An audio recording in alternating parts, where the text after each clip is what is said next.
Fala galera, tudo bom? Hoje nós vamos falar sobre 7 curiosidades interessantes e divertidas sobre a China da antiguidade. Então bora lá, já deixa o like e se inscreve. Então vamos lá, antes de falar sobre as curiosidades, vou falar sobre qual império estaremos abordando neste vídeo. Neste vídeo, falaremos do Império Han, que existiu do ano 202 a.C. até 220 d.C. Foi um dos períodos mais longos e influentes da história chinesa, conhecido por sua expansão territorial, governança eficaz, desenvolvimento cultural e artístico, e o estabelecimento do confucionismo como filosofia dominante. O papel foi inventado durante a dinastia Han, por um eunuco da corte chamado Cai Lan. Antes disso, os chineses escreviam em bambu, madeira e seda. O papel de Cai Lan era feito de casca de árvore, restos de cânhamo, trapos e redes de pesca. Esta invenção revolucionou a escrita e a documentação na China, e, eventualmente, no mundo. Comparado com a seda, o novo papel era muito mais barato e fácil de produzir em grandes quantidades. Isso permitiu que mais pessoas tivessem acesso a materiais de escrita. Papel era leve e fácil de armazenar e transportar, o que facilitou a disseminação de informações, livros e documentos. Reconhecimento à sua contribuição, Cai Lan foi homenageado postumamente. Durante a dinastia Tang, um templo foi construído em sua honra, e ele foi reverenciado como o patrono do papel. A dinastia Han foi um período de grande prosperidade cultural e artística na China. A estabilidade política e econômica proporcionada pelo governo Han permitiu o florescimento das artes e da literatura, criando um legado duradouro. A poesia Han frequentemente explorava temas como a natureza, a vida rural, a lealdade ao Estado, a família e as emoções humanas. A poesia Han também celebrava as realizações militares e refletia sobre as dificuldades da vida de um soldado. Um dos estilos poéticos mais famosos desse período é o Fu, uma forma poética que combina verso e prosa. O Fu era usado para descrever cenários e eventos com grande detalhe e eloquência. A arte e a literatura da dinastia Han não só refletem a riqueza cultural da época, mas também estabelecem uma base para o desenvolvimento cultural posterior da China, deixando um legado que ainda é celebrado hoje. O imperador era a autoridade suprema, considerado o filho do céu e o governante absoluto do império. O papel do imperador envolvia a tomada de decisões políticas, militares e administrativas, bem como a realização de rituais religiosos, para garantir a harmonia entre o céu e a terra. A imperatriz era a esposa principal do imperador, e tinha uma posição de destaque na corte. Ela gerenciava o harém, e tinha influência significativa sobre as questões domésticas e políticas. Consortes e concubinas também desempenhavam papéis importantes. A competição entre elas para ganhar o favor do imperador frequentemente resultava em intrigas e conflitos dentro do palácio.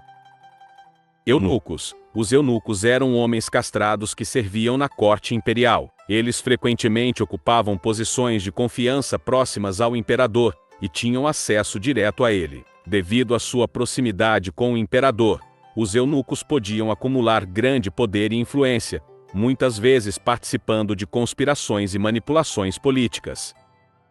Oficias e funcionaris. A administração do império era conduzida por uma vasta burocracia de oficiais e funcionários, muitos dos quais eram selecionados através do sistema de exames imperiais. Esses oficiais eram responsáveis por uma ampla gama de funções, desde a coleta de impostos até a administração da justiça.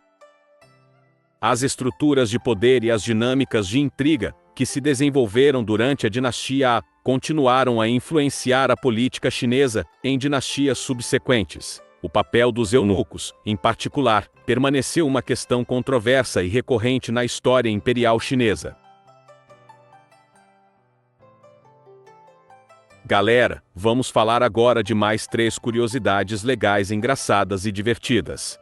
Na China antiga, havia uma forte crença na vida após a morte e na importância de garantir que os espíritos dos falecidos estivessem em paz. A família e a linhagem eram extremamente importantes, e havia uma preocupação em garantir que mesmo na morte, os membros da família tivessem uma vida completa e satisfeita. Quando um jovem morria antes de se casar, os pais temiam que ele ou ela ficasse sozinho no além, o que poderia causar descontentamento espiritual e trazer má sorte para a família. Para apaziguar o espírito do falecido e garantir uma vida após a morte harmoniosa, a família organizava um casamento póstumo. Um casamento póstumo é um rito em que uma pessoa viva se casa com uma pessoa falecida, ou em alguns casos, duas pessoas falecidas são simbolicamente casadas após a morte.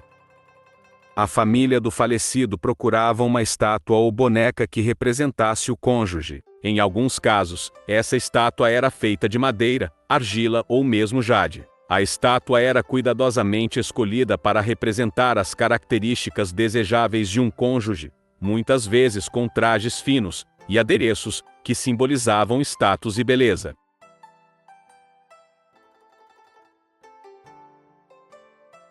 Durante a dinastia Han, o entretenimento desempenhava um papel importante nas celebrações e festividades da corte. Os banquetes e festas eram ocasiões para demonstrar riqueza, poder e hospitalidade, bem como para fortalecer laços sociais e políticos. O riso e a alegria eram considerados aspectos importantes da vida social. A capacidade de divertir e fazer os outros rirem era uma habilidade valorizada, e as competições de riso eram uma forma de celebrar isso. As competições de riso eram organizadas durante grandes festas e banquetes, especialmente em ocasiões festivas, como o Ano Novo Lunar, casamentos e outras celebrações importantes. Convidados e membros da corte eram incentivados a participar, e a competição poderia incluir qualquer pessoa, desde nobres até artistas e servos. Os participantes se revezavam tentando fazer os outros rirem. Isso podia ser feito através de piadas, histórias engraçadas, mímicas, caretas ou qualquer outra forma de humor. O objetivo era simples: fazer os outros rirem enquanto se mantinha sério. Aqueles que riam eram eliminados da competição até que restasse apenas um participante.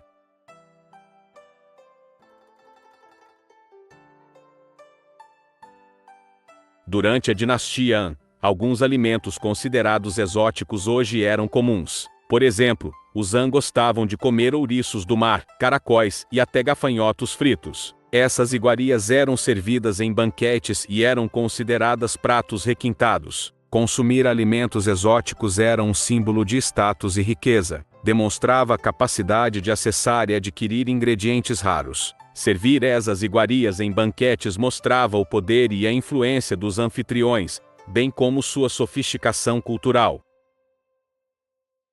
Então é isso, galera. Obrigado a todos que assistiram. Sergipe, inscrevam no canal e deixem o like para mais vídeos de fatos e curiosidades.